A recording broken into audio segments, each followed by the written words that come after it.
제 채널에 오신 것을 환영합니다. 오늘은 특별하고 영감을 주는 이야기를 함께 들어보겠습니다. 저녁 밥상을 차려놓고 날 기다린다는 소리에 이상한 상상이 들기 시작했다.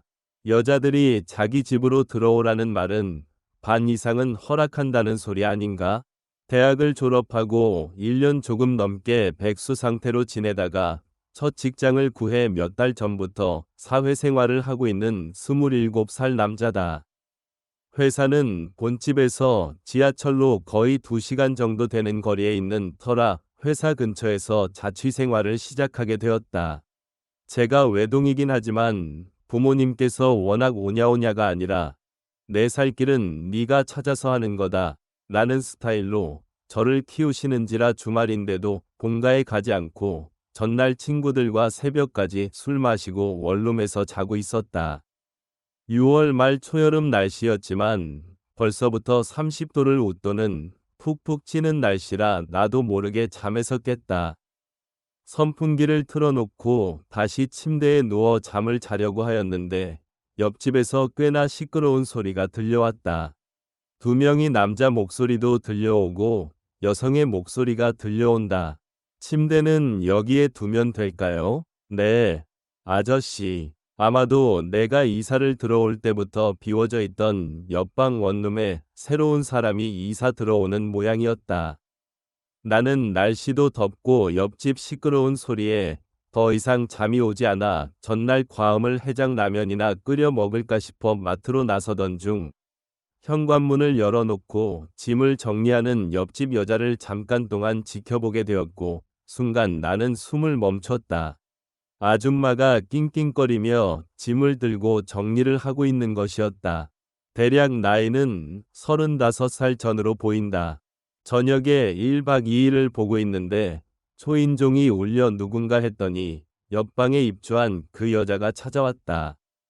저 옆방으로 새로 이사 온 사람인데요.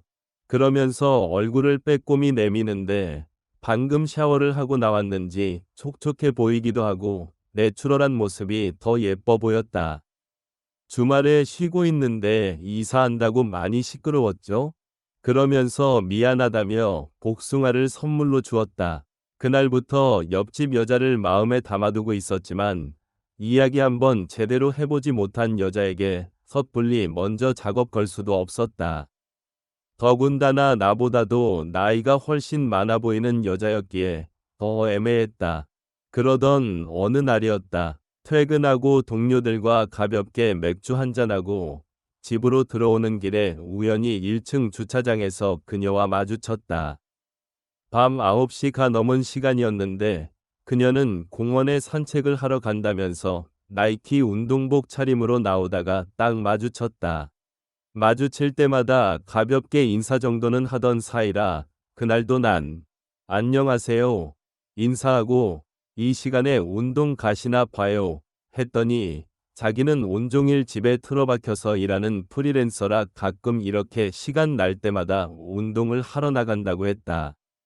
그렇게 인사하고 집에 들어가서 씻고 누워서 드라마 좀 보는데 술을 어중간하게 마셨는지 뭔가 아쉬운 것 같아 맥주나 한 잔 더 하려고 편의점에 가 캔 맥주와 안주거리를 사들고 집으로 돌아오는 길에 마치 운동 끝나고 집으로 돌아오는 옆집 여자를 또 만난 거였다. 어머, 총각도 만났네. 어디 다녀오는 길이에요? 네. 시원한 맥주가 한 잔 생각나서 편의점에 들러 사가지고 집에서 한잔 하려고요. 어제도 시원한 맥주 한 잔 생각났는데 괜찮으면 같이 맥주 한 잔 하실래요? 하는 거다.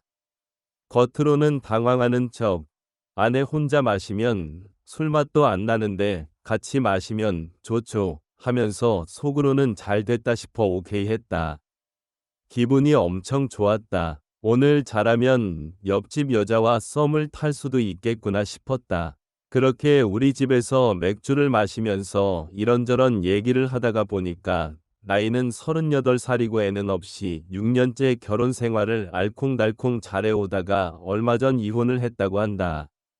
술이 조금 들어가자 옆집 여자는 내가 편해졌는지 전 남편과의 가정사를 꺼내놓기 시작했다.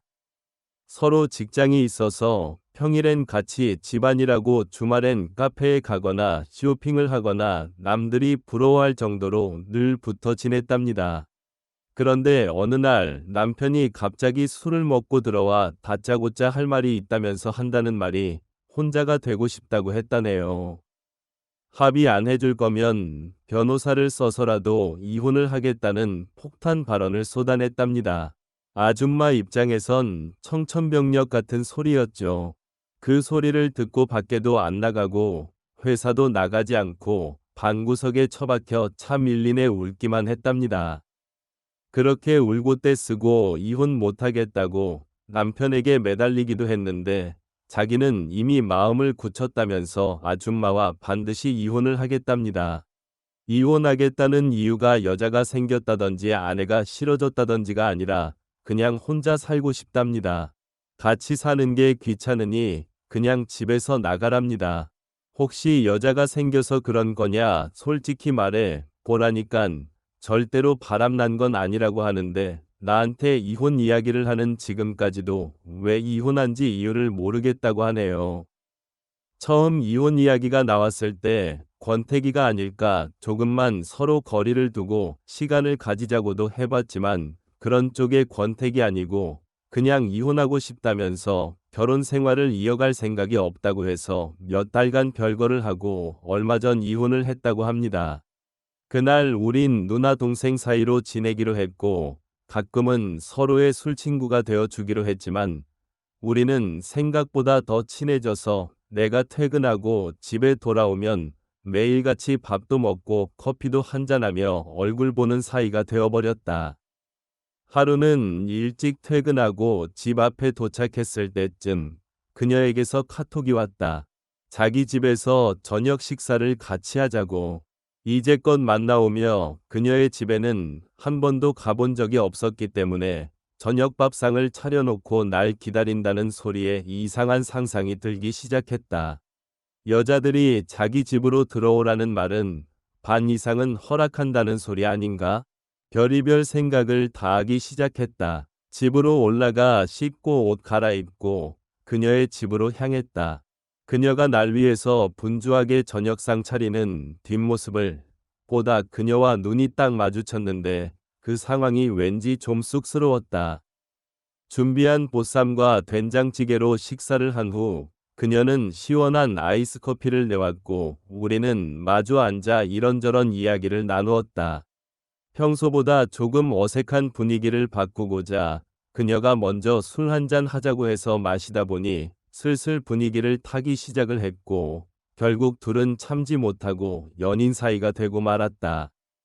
벌써 사귄 지가 6달이 조금 넘어가고 우린 10살이란 나이차를 극복하고 서로 뜨겁게 사랑하는 사이가 되었다. 근데 얼마 전 그녀가 이혼하고 살던 아파트를 정리하고 재산분할 한 돈이 현금으로 들어왔다면서 차를 한 대 사준다고 합니다. 처음에는 그녀가 로또에 당첨된 것도 아니고 이혼하고 재산분할한 돈으로 차를 사준다니 기분이 영 찝찝하고 남자의 자존심도 상했지만 솔직히 속으론 기분이 나쁘지는 않았죠. 한 달 정도 부담스럽다고 사양했지만 나중에는 결국 차를 선물로 받게 되었습니다. 그녀는 저에게 푹 빠졌는지 제가 원하는 건 그녀가 웬만한 건 다 사다 줍니다. 그녀를 좋아하긴 하지만 지금은 그녀가 경제적으로 여유로운 게 더 놓치기 싫은 게 저의 솔직한 심정입니다. 저의 고민이 바로 이런 겁니다. 사실 저희 집 형편이 좋은 편이 아닙니다. 제대하고 알바도 하고 대학 졸업하자마자 직장도 구해 사회생활을 시작했지만 이렇게 월급 받아가며 언제 돈 모아서 내 힘으로 차 사고 집 사고 결혼할 수가 있을지. 그녀가 원룸을 1년 계약했는데 만기까지 약 4개월 정도 남았거든요. 그래서 인천에 40평대 아파트를 사서 이사를 하고 싶다고 해서 부동산을 통해 집 볼 때 저도 몇 번 따라갔거든요. 마음에 드는 집이 있다며 계약하고 싶다면서 한다는 말이 자기가 아파트를 사면 저도 같이 살자는 겁니다. 제가 한창 나이에 여자와 연애하고 결혼 준비를 해야 하는 나이인데 그녀와 동거를 시작하게 된다면 제 인생의 한창 좋을 때를 그녀와 보내야 하고 어쩌면 그녀와 평생 살아야 할지도 모르죠. 그래서 그녀를 따라 인천으로 가야 할지 아니면 그냥 친구 사이로 지내던지 헤어져야 할지 고민입니다. 제 채널에 오신 것을 환영합니다. 오늘은 특별하고 영감을 주는 이야기를 함께 들어보겠습니다.